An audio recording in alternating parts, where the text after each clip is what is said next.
ସାପ ଧରା ହୁଏ ହଠାତ୍ ବ୍ୟାଗ୍ ଭିତରେ ପୁରା ହୁଏ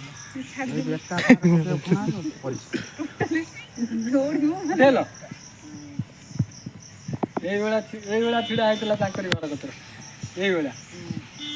ତମରି ଘର କତିରେ ମକର ସାପ ହଉ ଚମ୍ପକ ସାପ ହଉ ଯେକୌଣସି ସାପ ହଉ ସିଏ ଆପଣଙ୍କୁ ଡରେଇବା ଟ୍ରାଏ କରେ ତମେ ଯେମିତି ଦୌଡ଼ୁଥିବ ସେ ମୋତେ କାମୁଡ଼ିଥିବ ସିଏ ଜାଣିଛି ମୋ ମଣିଷ ପାଖକୁ ଯିବ ମାନେ ମଣିଷ ହେଉଛି ମୋ ଠାରୁ ବଡ଼ ଯିବ ସେ ବାଡ଼େଇକି ମାରିଯାଉ ସେ ଏଟା ୟାର ଯେଉଁ ଚଟା ବାହାରେ ନା ପ୍ରାୟ ଚଟା ସେ ଖାଲି ବାଡ଼ଉଥିବ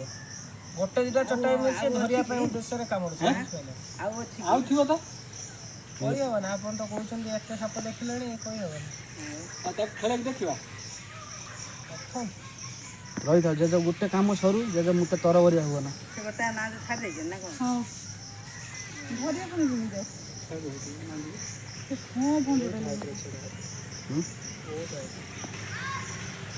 ଦେଖା ତ ବେଗ ଖିଆ ପାଟି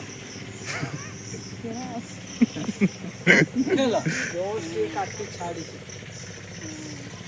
ଉପର ଥିଲା ନା ଭାଇ ତମକୁ ଆମେ ଫୋନ୍ କଲୁ 9:44 ଆମେ ଛିଡ଼ା ହେଇକି ରହିଛୁ ତମେ କହିଲ ଆମେ ଗଲେ ଫେରିକି ଆସିବୁନୁ ଭାଇ ଗୋଡ଼ ଦେ ନା ଆଜି ଗୋଟେ ମିନିମମ୍ ଷ୍ଟ୍ରାଇକିଂ ପଏଣ୍ଟ ଥାଏ ବୁଝିଲେ ତମେ ପାଠ ମାନେ ଇଆ ପାଇଁ ପାଠ ପାଠ ପଢ଼ିବୁନୁ ନା ହଉ ତମେ ଗପ ନା ତମ କାମ ଟିକେ ରୁହ ସେ ଆଗ ଟିକେ ତାକୁ କମିବ ସାପ ଉପରେ କପଡ଼ା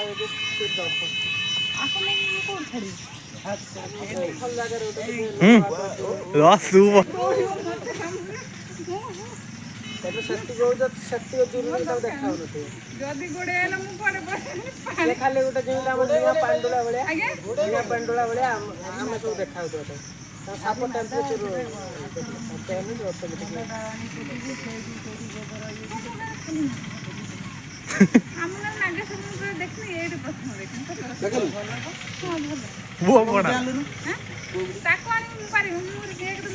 ସିଏ କହେ ମୁଁ ଧରିକି ନେଇଯିବି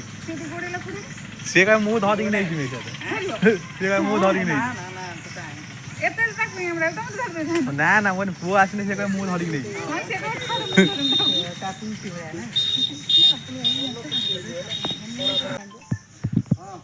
ଆଜି ପୁଣି ଗୁରୁବାର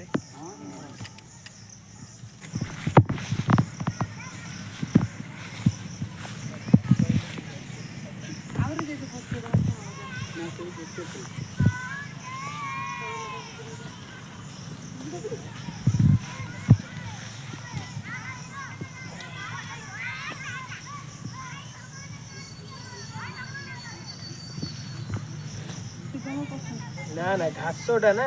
ବ୍ୟାଗ୍ଟା ସେଟ୍ ହେଉନି ଠିକ୍ ସେ ତଳେ ହେଇଥିଲେ କ'ଣ ପଡ଼ି ଯାଇଥାନ୍ତା ସେ ପଶିଯାନ୍ତା ଆରାମସେ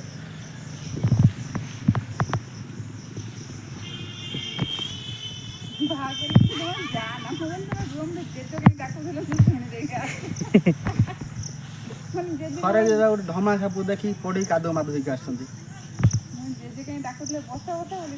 ଡାଇରେକ୍ଟ ଟେକିକି ପୁରେଇ ଦେବ ଭାଇ ସେଟ୍ ନେଉନି ଆଣନ୍ତି ତ ଇଟା ଭାଇ ଇଟା ଦିଟା ଆଣନ୍ତି ଘାସ ନା ଟେକି ହେଇଯାଉଛି ସେଇଥିପାଇଁ ଯାଉନି ଆଉ